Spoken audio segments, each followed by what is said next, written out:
Hello friends, welcome back. कैसे हैं आप लोग सब? आई होप आप लोग बहुत अच्छे होंगे। फ्रेंड्स, धन्यवाद भाव, ग्रैटिट्यूड की फीलिंग, शुक्राना भाव एक ऐसा गुण है जिसको जीवन में उतारने की सलाह हर कोई देता है और हम सभी को मालूम भी है कि किन किन चीज़ों के प्रति हमें थैंकफुल होना चाहिए, क्योंकि हमने काफ़ी कुछ बचपन से सुन रखा है। हमने सुन रखा है कि हमें सुबह उठ के भगवान के प्रति थैंकफुल होना चाहिए, उन्हें धन्यवाद देना चाहिए कि हमें एक नई सुबह देखने को मिली, कि हम जिंदा हैं। फिर हमने ये भी सुना है कि हमें सुबह उठ के धरती माँ के प्रति धन्यवाद भाव से भरना चाहिए। और मैंने देखा है काफ़ी लोगों को उठते ही धरती माँ को प्रणाम करते हुए। हमने सुना है सूर्य देव और समस्त प्रकृति के प्रति धन्यवाद से भरना चाहिए, क्योंकि वो हम सभी पर परोपकार कर रहे हैं। पर मेरा सवाल ये है कि क्या वाकई भावों को लाना इतना आसान है? शुक्रिया भाव, धन्यवाद भाव, ग्रैटिट्यूड की फीलिंग की अगर मैं बात करूं तो मैं ये देखती हूँ कि इसमें भाव कम और क्रिया ज़्यादा है। हम उठ के क्रियावत धरती माँ को प्रणाम करते हैं, क्रियावत सूर्य देव को जल चढ़ाते हैं, क्रियावत पूजा पाठ करते हैं, दिया अगरबत्ती लगाते हैं। ये सब कुछ क्रियावत किए जा रहे हैं। इसमें भाव कहाँ है ये बताइए। खैर छोड़िए, ये सभी चीज़ें तो अपने होने का हमें एहसास भी नहीं दिलाती, इसलिए प्रकृति भगवान की बातें तो हम छोड़ ही देते हैं। हम इंसानों की बात करते हैं, आपकी और मेरी बात करते हैं। किसी ने आपको पानी पिलाया, आप झट से थैंक यू बोलते हो। किसी ने आपको आपके घर लंच डिनर पर इनवाइट किया, आप झट से थैंक यू बोलते हो। किसी ने आपको गिफ्ट दिया, आप झट से थैंक यू बोलते हो। किसी ने आपको कॉम्प्लीमेंट किया, तारीफ़ की आपकी, आप झट से थैंक यू बोलते हो। दिन में शायद 50 बार थैंक यू बोलते हैं, पर एक बार भी उसमें भाव नहीं होते। क्रियावत थैंक यू बोले जा रहे हैं, हैबिट ही बन गई है।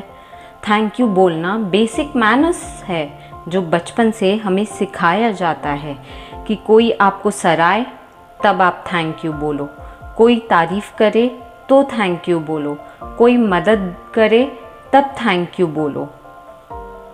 थैंक यू बोलो, थैंक यू बोलो, थैंक यू बोलो, पर उस थैंक यू को फील मत करो। फील करने की इम्पोर्टेंस नहीं बताई जाती।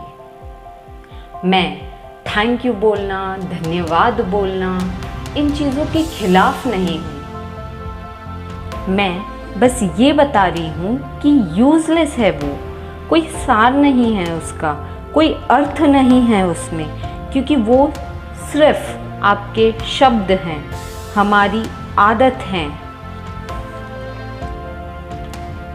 मैं बस ये बताना चाहती हूँ कि कितनी शक्ति है थैंक यू को फील करने में, ग्रैटिट्यूड भाव होने में, शुक्राना के भाव में डूबने के, धन्यवाद को फील करने में। पर शक्ति भाव में छुपी है, शब्दों में नहीं। इसलिए छोड़ो यार थैंक यू बोलना, भगवान को भी, प्रकृति को भी और इंसानों को भी। छोड़ो जो सुना है बचपन से, जो सीखा है बचपन से, क्योंकि आपके 50 बार बोले हुए थैंक यू भी यूज़लेस है, कंप्लीट वेस्टेज है। पर एक बार भी जब आप दिल से थैंक यू फील करते हो, किसी के भी प्रति शुक्रिया के भाव से भरते हो, तब वो एक बार की फीलिंग भी बहुत ताकत रखती है, आपकी ज़िंदगी बदलने की ताकत रखती है। तो ग्रैटिट्यूड की, शुक्रिया की ताकत को समझिए और सिर्फ शब्दों में पिरोक कर इसे वेस्ट मत कीजिए, इसका अपमान मत कीजिए। इसलिए मैं आपको ये नहीं कहूँगी कि थैंक यू, धन्यवाद की फीलिंग लाइए दूसरों के प्रति या भगवान के प्रति या हमारे ज़िंदगी के प्रति, क्योंकि लाना कठिन है। नहीं, मैं ये सब कुछ नहीं कहूँगी आपसे, पर मैं सिर्फ इतना चाहूँगी कि अगली बार लाइफ की किसी बहुत बड़ी मुसीबत में, कठिनाइयों में कोई दोस्त आपकी जी जान से जब मदद करे और उस मोमेंट में जो दिल से थैंक यू की फीलिंग निकलती है, उस फीलिंग को आप ज़रा सा गहरा होने दें, डीप होने दें और उस फीलिंग के साथ कुछ समय बिताएं। दूसरे काम, दूसरी फीलिंग्स, दूसरे लोगों के चक्कर में उसे हवा की तरह जाने ना दें। अगली बार जब आपको कोई ट्रॉफी मिले, अवार्ड मिले, कोई लॉटरी लग जाए और आपके मन को मालूम हो कि इसमें आपकी मेहनत नहीं है, किस्मत की बात थी, तब भगवान के लिए जो दिल से थैंक यू निकलता है, दिल से थैंक यू वाली फीलिंग आती है, उस फीलिंग को गहरा होने दे, उस फीलिंग को डीप होने दे। मैं बस इतना चाहती हूँ कि अगली बार जब भी दिल से थैंक यू निकले, दिल से आपके धन्यवाद भाव निकले, ग्रैटिट्यूड की फीलिंग आए, तब उस फीलिंग के साथ समय बिताएं। उसी समय किसी और कामकाज या और लोग या बातचीत की उलझनों में ना फंसे। थोड़ा समय इस फीलिंग को फील करने में बिताएं। बैठ जाएं अपने कमरे में, अकेले में, एक कोने में और डूबे इस फीलिंग में, जिए इस मोमेंट को। देखें कि कैसा लगता है जब आपको किसी और के लिए ग्रैटिट्यूड की फीलिंग होती है, शुक्राना भाव होता है, कितना थैंकफुल आप फील कर रहे हो किसी और के लिए। इस फीलिंग के साथ जुड़े रहने का जो टाइम है उसको हम अक्सर काट देते हैं, कट कर देते हैं, क्योंकि हम इंस्टेंटली अपने लाइफ में किसी और चीज़ के साथ या किसी और व्यक्ति के साथ या किसी और काम में इंडल्ज हो जाते हैं।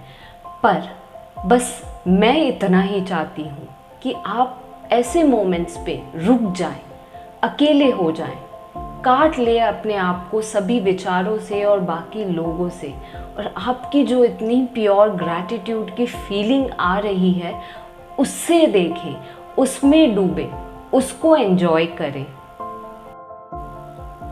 और दिल से उस थैंक यू फीलिंग को, उस धन्यवाद के भाव को फील करते जाएं।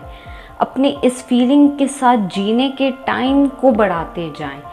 हमारे जीवन में बहुत कम चांसेस ऐसे बनते हैं जब हम दिल से शुक्रिया फील करते हैं, दिल से ग्रैटिट्यूड या थैंक यू की फीलिंग आती है। बस जब जब ये चांसेस मिले, जब जब ये लम्हे आए, तो उन लम्हों को जितना हो सके उतना लंबा करने की कोशिश कीजिए। जितना हो सके उतना इन लम्हों को एकांत में गुजारने की कोशिश कीजिए। जितना हो सके उतना इन लम्हों के टाइम पीरियड को एक्सटेंड करने की कोशिश कीजिए। और यकीन मानिए, यही तरीका है अपने लाइफ में ग्रैटिट्यूड के एटीट्यूड को डेवलप करने का। यही तरीका है अपने लाइफ में शुक्राना भाव को उतारने का। और यही तरीका है जिससे आप धीरे धीरे अपने लाइफ के प्रति और अपने लाइफ में जुड़े हर एक प्रॉब्लम के प्रति, अपने लाइफ से जुड़े हर एक व्यक्ति के प्रति शिकायत से नहीं, शुक्राना से भरना स्टार्ट करेंगे।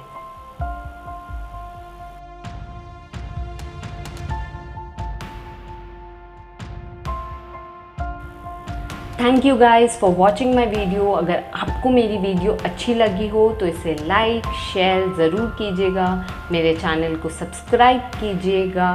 See you soon in my another video. Till then, stay happy, stay positive, and develop the attitude of gratitude. Bye bye.